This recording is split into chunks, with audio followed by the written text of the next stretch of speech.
Ya, oke. Bismillahirrahmanirrahim. Assalamualaikum warahmatullahi wabarakatuh.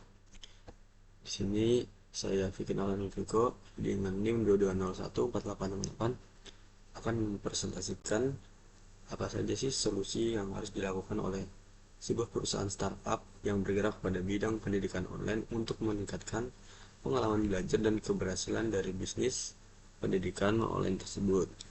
Nah, yang pertama, tentunya kita akan membahas tantangan utama yang harus dihadapi oleh si perusahaan startup ini. Tantangan yang pertama yaitu si perusahaan harus menyediakan pengalaman belajar yang interaktif. Kenapa perusahaan harus seperti itu?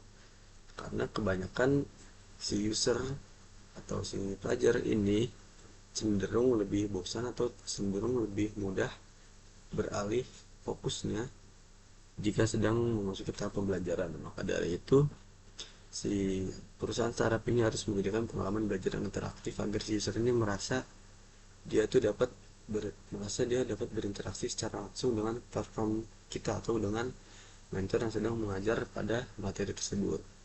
Nantinya dengan interaksi tersebut diharapkan si user atau si pelajar ini dapat terus fokus menyelesaikan pembelajaran yang sedang dia kerjakan. Nah, yang kedua di sini ada memastikan platform mudah digunakan dan diakses. Simpelnya yaitu platform atau aplikasi atau website dari perusahaan tersebut tuh mudah diakses dalam artian bisa diakses dalam device apapun. Simpelnya seperti itu. Misal di HP bisa, di laptop bisa, di PC bisa, iPad bisa, komputer bisa. Nah, pokoknya harus mudah atau dapat diakses dalam segala device. Dengan harapan si user ini dapat fleksibel jika dia sedang tidak membawa HP atau HP sedang lowbat, dia bisa tetap melakukan pembelajaran menggunakan laptop atau menggunakan device lain. Nah, yang ketiga itu ada membangun komunitas online yang kuat. Di sini si perusahaan itu harus menyediakan area atau menyediakan tempat untuk si user agar dapat berkomunikasi dengan user-user lain yang memiliki latar belakang yang sama atau memiliki permasalahan yang sama dalam mengikuti pembelajaran di kursus tersebut. Jadi si user ini dapat bertukar pikiran, bertukar solusi dengan user lain. Oh, aku kesusahan ini di bidang apa, di materi A. Ada yang bisa jelasin nggak? Atau aku kesusahan di tugas ini, kira-kira ada yang bisa bantu atau enggak? Dengan membangun area komunitas seperti itu, si user itu akan lebih sering berinteraksi dengan user lain, dengan harapan dengan interaksi tersebut akan membangun komunitas online yang kuat yang nantinya akan membuat si user ini ketergantungan dengan platform kita, karena di platform kita ada user-user lain dapat membantu si user tersebut. Lebih seperti itu. Di sini juga ada link referensi kenapa saya memilih tantangan utamanya tiga ini. Nanti bisa dibaca di link di bawah ini, ada di PPT-nya. Nah, next slide. Yang ketiga itu menentukan kebutuhan belajar pengguna. Bagaimana sih cara menentukan kebutuhan si pengguna ini? Apakah kita hanya dengan, wah, materi A bagus nih, masukinlah ke kursus, materi B bagusnya masukinlah ke kursus. Nah, nggak seperti itu ya, itu kan hanya berdasarkan kemauan kita. Sementara target market kita ini kan user-user yang ingin belajar pada platform kita. Maka dari itu yang pertama kita harus melakukan survei terlebih dahulu. Survei di sini dengan tujuan kita tuh dapat mengumpulkan berbagai data, mengumpulkan banyak data tentang minat si user, data-data tentang kebutuhan si user, data-data tentang apa yang user inginkan atau apa yang user harapkan pada platform kita. Kita kumpulkan semuanya dulu sampai kita merasa data-data tersebut itu lengkap. Bagaimana cara mengumpulkannya? Nah, ini ada, yaitu namanya wawancara. Kenapa saya tulis wawancara padahal ada metode-metode lain untuk mengumpulkan data seperti kuesioner bisa tuh mas, atau giveaway itu bisa. Nah, di sini kita bandingkan. Dengan wawancara kita itu dapat berkomunikasi langsung dengan si user, yang mana dengan komunikasi langsung tersebut itu tuh dapat menjalin apa ya, hubungan interaksi yang kuat, yang mana nanti si user itu dengan mudah atau dengan secara enaknya itu bisa lebih terbuka dengan kita, lebih secara terbuka mengungkapkan apa sih keluh kesah atau apa sih yang diharapkan, apa sih kebutuhan-kebutuhan yang user inginkan dengan wawancara tersebut, karena ada apa ya, interaksi secara langsung. Sementara dengan jika dengan kuesioner online dengan Gform itu tuh kita hanya menentukan itu, menentukan apa ya, kita hanya membuat pertanyaan-pertanyaan template, pertanyaan baku, yang mana user ini kebanyakan ya, jika kuesioner online dia tuh malas ngetik karena mungkin kebutuhan dia itu panjang, jadi dikit aja deh intinya itu. Nah berarti kan saya tidak langsung itu tuh masih kurang lengkap, walaupun itu intinya. Mungkin saja di lain kebutuhan intinya itu ada kebutuhan-kebutuhan lain yang mungkin kita bisa jadikan apa ya, landasan dasar atau data-data penting dalam membantu perkembangan platform kita. Nah, jadi teman tahu kan bedanya wawancara dengan visioner. Yang ketiga itu analisis. Nah, jika semua data sudah terkumpul, data wawancara sudah terkumpul, baru deh kita analisis. Kira-kira, oh, kebanyakan user ini butuh A, kebanyakan user ini butuh B. Berarti kita kita harus fokus di A sama B-nya dulu nih untuk perkembangan website kita. Kalau seperti itu ya cara akses datanya. Ini juga ada link referensi bagaimana sih cara mengidentifikasi atau bagaimana cara memahami sesuatu, memahami user kita dalam melakukan e-learning atau pendidikan online. Next. Nah, yang ketiga itu ada memastikan kualitas konten. Memastikan kualitas konten di sini tuh ada berbagai cara. Yang pertama dengan menggunakan instruktur ahli. Misal kita ingin membuat sebuah kursus desain UI, berarti kan instruktur ahlinya tuh bisa kita naik, wah ini desainer, wah si A ini desainer ahli, apa desainer UI ahli desainer UI. Kita minta pendapat dia aja lah untuk menyusun kurikulum pada materi kita. Nah, misalkan si ahli tersebut bilang, wah materi A harus masuk ke kurikulum ini, materi B harus masuk ke kurikulum ini, materi C ini dikesampingkan dulu karena udah ketinggalan zaman, seperti itu. Itu bisa dengan minta pendapat atau menggunakan instruktur ahli dalam bidang tersebut. Nah, yang kedua itu memberikan umpan balik kepada pengguna.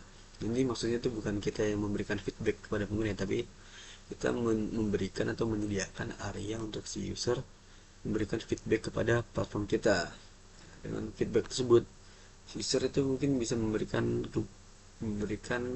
konten-konten yang mereka inginkan, seperti bisa saja si user menulis, tolong kedepannya dibuatkan khusus tentang ini, tolong kedepannya dibuatkan khusus tentang ini. Nah itu kan secara tidak langsung kita sudah dapat menentukan konten-konten ini berkualitas, dalam artian konten-konten ini sudah pasti laku ya, karena secara tidak langsung jika kita menurunkan si user minta A, kita bikin A, itu sudah pasti ada target pasarnya sih. Sudah pasti si yang minta ini akan beli atau akan mengikuti kursus yang kita buat sesuai pendapat mereka. Kemudian seperti itu. Yang ketiga, tuh lebih gampang lagi nih, kita tidak perlu berinteraksi dengan orang lain, tidak perlu mengeluarkan duit untuk meminta pendapat dari instruktur ahli, yaitu dengan memantau tren yang sedang berkembang ini, tentang apa aja sih. Bisa teman-teman lihat di Analitik atau di website lain, mungkin dari BPS, Badan Pusat Statistika juga bisa. Umumnya itu tren yang sekarang itu tentang bidang IT. Nah berarti teman-teman perusahaan startup itu harus memantau nih di bidang IT itu apa aja sih yang tren, karena nggak semua bidang IT tuh tren, apa ya, bidang IT tuh trending pokoknya. Sekarang juga kan lagi ada yang namanya TED Winter lah, tentunya kebanyakan orang tuh takut, wah kira-kira kalau mengambil bidang ini bakal dapat apa, gampang dapat kerja apa enggak ya. Itu juga teman harus memahami hal-hal tersebut. Kira-kira trennya bagaimana, apakah benar itu akan tren dalam 5 sampai 3 apa 10 tahun ke depan. Dipantau terus, jika memang menurut teman-teman itu sudah ini tren dan prospeknya bagus, baru kita buat konten atau kursus tentang bidang tersebut. Nah, oke, lebih seperti itu ya. Next, nah di next slide ada apa ini? Memanfaatkan AI dan analisis data.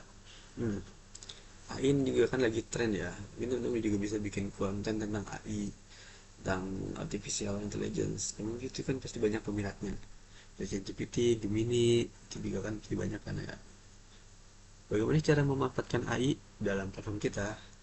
Pertama, AI itu bisa kita manfaatkan untuk mempersonalisasi pengalaman belajar. Nah, di sini maksudnya kita menggunakan AI untuk merekomendasikan kursus-kursus apa saja yang cocok untuk si user dengan memperhatikan perilaku-perilaku user terhadap platform kita. Apakah si user sering mencari tentang A, sering mencari tentang B.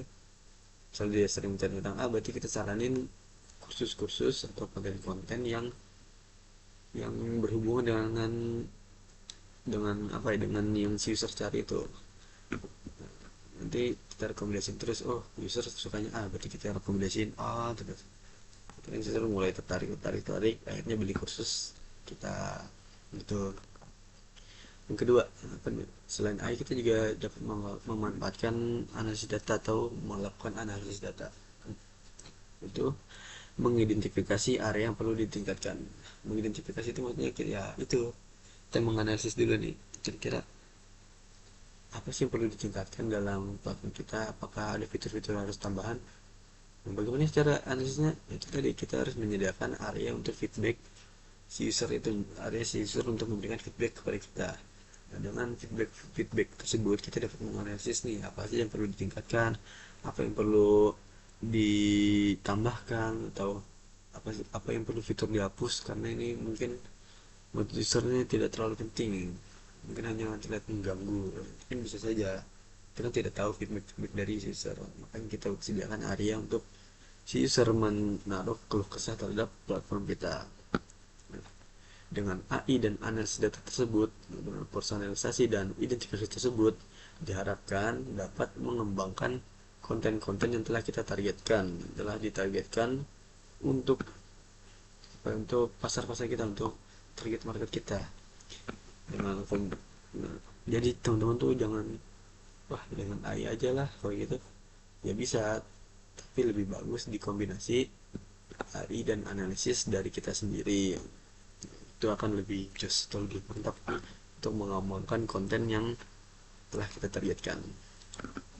Nah, fitur interaktif tadi kan di slide awal sampai disinggung nih, si perusahaan ini harus membuat pembelajaran yang interaktif. Interaktif tuh apa sih contohnya? Ini ada nih, dengan membuat kuis, membuat video yang menarik, membuat simulasi, membuat game atau permainan, membuat diskusi. Nah, dengan fitur-fitur interaktif ini yang tadi diharapkan siswa ini lebih tertarik atau lebih fokus dengan pembelajaran yang sedang berlangsung. Misal di setiap kursus atau di setiap materinya pasti ada pit stop atau pasti ada kuis.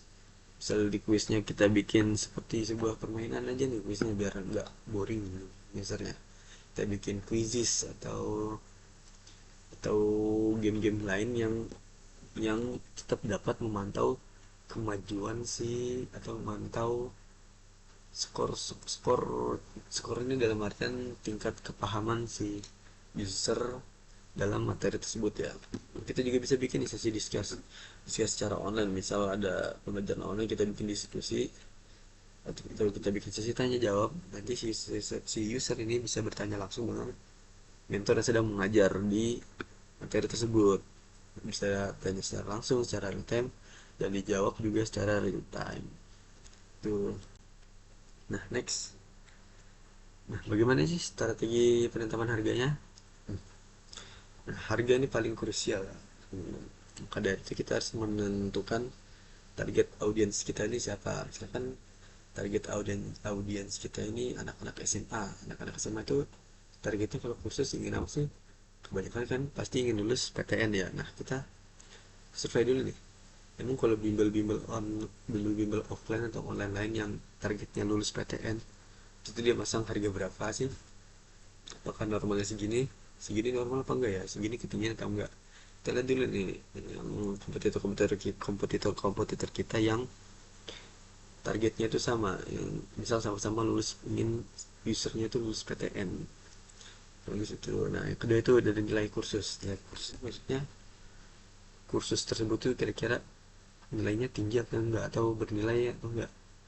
Misal kita sedang mengangkat materi atau kursus yang sedang tren seperti di bidang IT, itu kan pasti peminatnya banyak. Karena permintaannya banyak, kita bisa menaikkan harga dari kursus tersebut. Kenapa?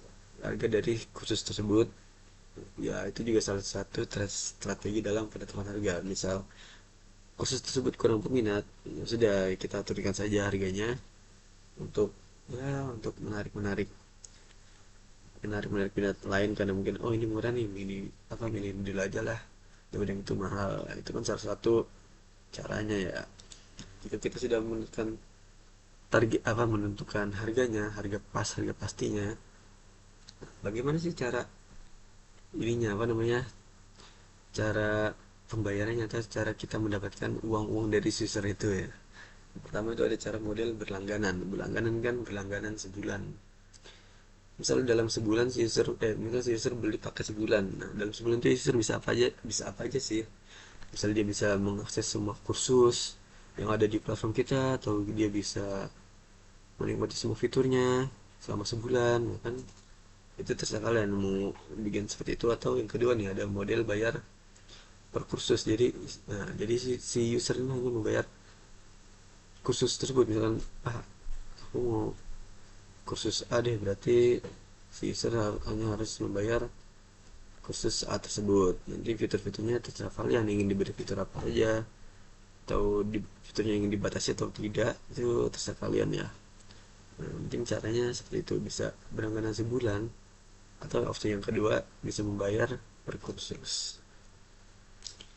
Nah, next.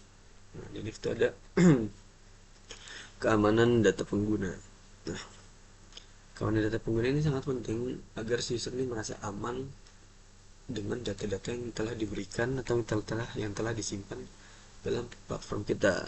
Dengan cara apa? Yang pertama itu dengan enkripsi data. Enkripsi data itu maksudnya apa sih?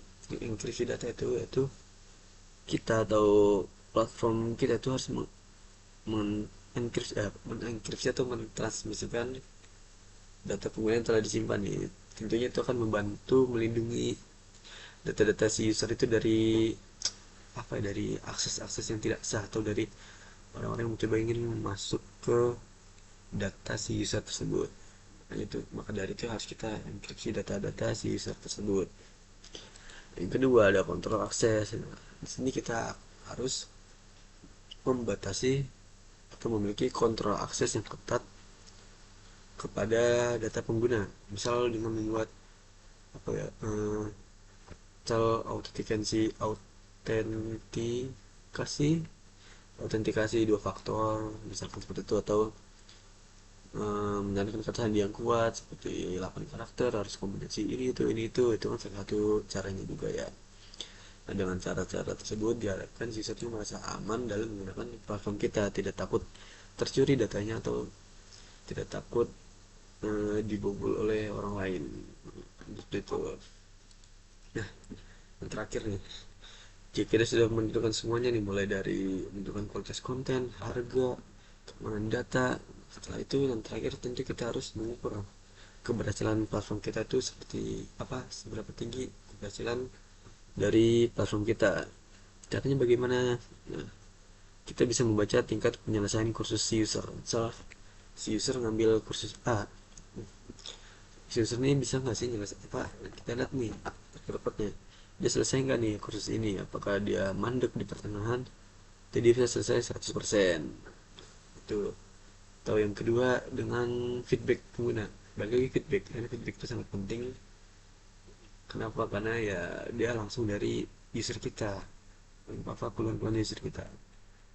Kalau si user bilang wah ini terlalu sulit, atau wah ini materinya kurang kurang beralur, kurang rapi, jadi kita kesulitan memahaminya. Itu kan salah satu cara untuk mengukur keberhasilan dari platform kita. Yang kedua nih, kemajuan belajar. Kemajuan belajar ini kita bisa melihat, kita bisa mantau dengan sama dengan track record, nah, tapi track record dari tiap-tiap pit stop atau tiap-tiap checkpoint yang ada di kursus tersebut. Misal di checkpoint pertama si user ini dapat nilai 50, terus di checkpoint kedua dia dapat 80, checkpoint ketiga 90. Nah, itu kan berarti si user sudah mulai memahami, sudah mulai mudah memahami, atau si user ini apa ya, ada peningkatan dalam kemajuan belajar dia. Dalam artian platform kita berhasil untuk meningkatkan kemampuan si user atau meningkatkan pengetahuan si user dalam bidang tersebut. Yang terakhir yaitu dengan tingkat retensi. Tingkat retensi ini apa sih? Tingkat retensi itu adalah presentasi pengguna yang kembali, apa, presentasi pengguna yang kembali lagi menggunakan platform kita setelah menyelesaikan kursus ya.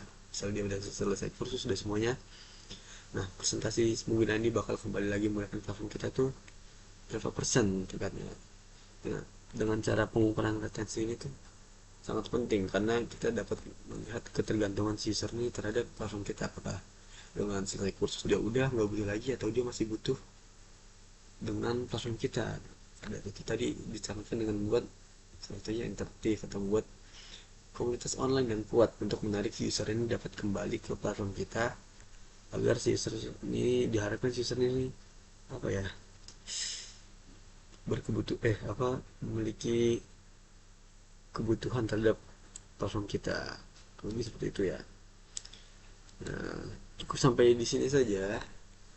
Nah, solusi-solusi yang bisa saya berikan kepada perusahaan-perusahaan startup di luar sana yang sedang bergerak di bidang pendidikan online, Jadi saya harap solusi-solusi ini dapat membantu atau dapat menjadi referensi dalam perusahaan tersebut melakukan inovasi pada bisnisnya. Terima kasih dari saya. Assalamualaikum warahmatullahi wabarakatuh.